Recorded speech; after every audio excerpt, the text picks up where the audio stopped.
আমার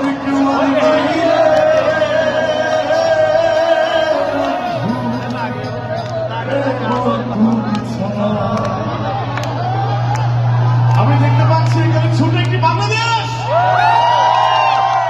শুভ নববর্ষ, সবাই কেমন আছি?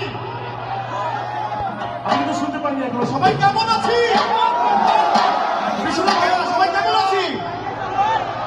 অনেক ভালো লাগছে এখানে এসে, অনেক মজা করছি। আশা করছি আমাদের সাথে অনেক মজা করবেন আপনারা। তো আমি একটু সবাইকে ধন্যবাদ জানাতে চাচ্ছি। আমাদের সবার প্রিয় আলিফ ভাই, নান্ডু ভাই, রিজা ভাই, মনি ভাই, দেলোর ভাই, সবাইকে আমি অনেক অনেক ধন্যবাদ জানাচ্ছি। আমাদের সবার পক্ষ থেকে সবাইকে করতাল দিবেন দেওয়ার জন্য প্লিজ জানাচ্ছি। পছন্দের গাড়ি দিয়ে শুরু করছি। আশা করছি ভালো লাগবে, সবাই অনেক মজা করবো।